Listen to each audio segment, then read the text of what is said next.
Hey there, welcome to LSAT Demon Daily. I'm Nathan Fox, that's Ben Olson. We're the founders of LSATdemon.com and our weekly podcast, Thinking LSAT. We have an email here from Joe. Hi, Ben and Nathan. I'm currently a police officer who is interested in attending law school. My question is, will my experience and personal narratives be a good soft factor when applying to schools? Which schools will give me better preference in the T50 or even the T14 for acceptance? I have a sub 3.5 GPA, and my goal LSAT is about 170. My eventual goal is to get a federal clerkship and go into big law, ideally practicing something that can relate with tech. Police officer, good soft factor, maybe, but I don't even want to talk about it. I don't care. Soft factors are soft. Yeah. Right? I mean, soft factors are, it's just, that's not the hard data that's going to actually just move the needle in big ways. I think Joe and a lot of people here, they think, oh, okay, the LSAT is a hard factor. GPA is a hard factor. So maybe they account for 51 or 55 or 60% of my application. But the soft factors, well, that's going to be the other 40%. It's like, no, the soft factors are what, 1, 2, 3%? Yeah. If that 10% maybe, but I just 10% might be too high. Look we saw those numbers on the law school. What is it? The law school data. That's law school transparency, right? Isn't it on that website? Well, LSD.law. That's what I'm thinking of right now. Oh, law school data, LSD.com. Yeah. Is that what it is? Yeah. Where you see those lines that are dictated by LSAT and GPA. Is it really LSD.com?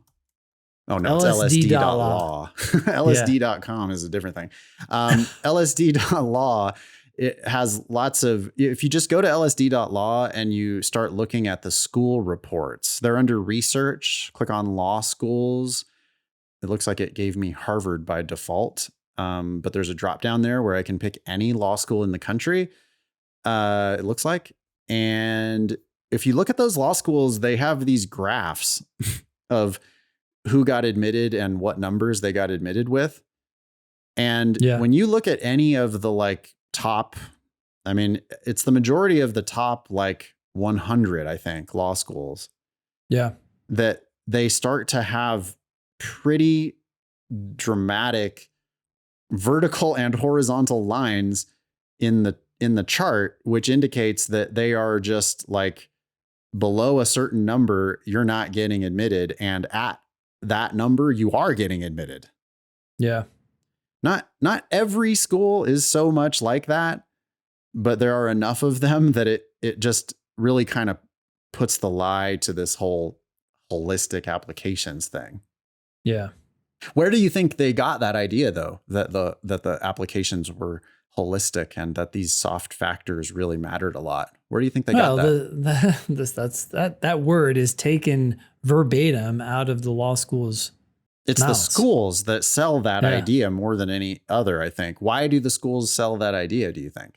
I think one reason is that they don't want to get their admissions decisions questioned, right? People are inclined to sue and they can just say, hey, it's a holistic process. You don't know why you were denied. That's another reason. What I was thinking though, is that ultimately they just want your application. And when GPA is probably already set in stone, right? Your 3.5, that's not a very competitive law school or not a very competitive GPA for T14 schools. It's definitely below the median of all T14 schools, right? So, you've got bad grades and those are set in stone. The LSAT is intimidating to people, right? So he hasn't gotten there yet on the LSAT, and he's got this goal of around 170, which, maybe that indicates that right now he's around 150 and he's hoping, and he's trying to break into top law schools and big law. And he's afraid of that 170 that he thinks he has to get. And so the law schools though are like, oh, but you're a police officer? Oh, wow. Yeah. I mean, we really love people who have served in the blah, blah, blah. And they give you a whole bunch of bullshit. All of it is oriented toward make this person feel good about applying to our law school. Ultimately, And then that's we all they can give want. them an offer. And we could even give them an offer with a $5,000 scholarship, which is nothing to us. In fact, we're going to Yeah. make so much money off of you that we're going to be celebrating over here, but you're going to feel great Or because we you can got deny you. accepted. Yeah. I mean, that's part of the thing of the top 14 schools. I'm looking at Georgetown Law right now. They have an acceptance rate of 12.9%. Yeah. And that's part of what they're ranked on, is like how high their acceptance rate is, or how low their acceptance rate is. They want it to be low. They want to deny people. They want you to apply so that they can deny you. And now they also want you to apply so that they can admit you and charge you a shit ton of money. And if you have really stellar hard factors, LSAT and GPA, then they want to admit you and give you a scholarship so that you can raise the prestige of their school. But in all cases, they want you to apply, and they tell you a lot of bad, I don't know, there's just so much bad advice, like, oh, you want to tell us about why you want to be a lawyer? And it's like some childhood story about why you want to be a lawyer. Like, yeah. Send that. Mm-hmm. And they're like, oh, that's great. Yeah, that's perfect. We'd love, because all they're trying to do is make you feel good about writing a damn personal statement and sending in your application right now. They're sales folks, right? They're trying to close you. You don't understand that you don't recognize that you're being closed. They're trying to make it look like they're educating you, helping you. Oh, we want to make you be the best applicant you can be. They're just patting you on the head in a patronizing manner and just trying to, they want your application. That's what they want. Yeah. Their advice is not helpful. Their advice is oriented toward selling you. It makes all these admissions workshops that are hosted by law schools seem so silly, but they don't seem silly to newbies. They hear about them. They're like, oh, tips. Wow, that's so helpful. They don't even care where I apply. They're going to help me with my application. And it's like, yeah, okay. What they're going to do is they're going to get you at their school. They're going to get you all the materials you need to apply to their school. They're going to tell you about their applications deadlines. They're going to tell you how to apply to their school. They're going to try to sell you on all the programs at their school. And then they're going to give you some have these subtle comments, bullshit advice about, oh, yeah, that's great for a personal statement. Sorry, go ahead, Ben. Well, no, I was just going to add to what you were saying. They do say, oh, we're going to help you with your applications generally. And so then you think, oh, they're so helpful and nice. And that's so great of them. Wow. But the reality is, they're going to drop these lines in there too. They're going to be like, oh, well, yeah, but at our school, I mean, it's not something that's not that important, but we do this. And that's just better than everywhere else. And so you walk away thinking, oh, this is, I can apply anywhere, but I do kind of want to apply there. That is kind of the best place. Yeah, they're going to shit on all of the schools that are lower ranked than them. They're going to, oh yeah, well, those, that's a law school too. But here at whatever, we have such and such law firm that comes and does on-campus interviewing or whatever. They're going to sell you. They don't even, they're not giving you, they're just not giving you good advice about law school admissions at those things. They're going to help. What they're going to help you do is they're going to help you complete an application to their school because they want you to apply to their school. They don't want you to apply to other schools. I mean, think about it. How do they benefit from you being a better applicant to other schools? They don't even benefit from you being a better applicant at their school, because as long as you apply, they can just deny you or admit you with a scammership and try to charge you full price. They don't want you to be a better applicant. We've seen time and time again law schools discouraging people from retaking the LSAT. That's all you need to know about the advice that they give.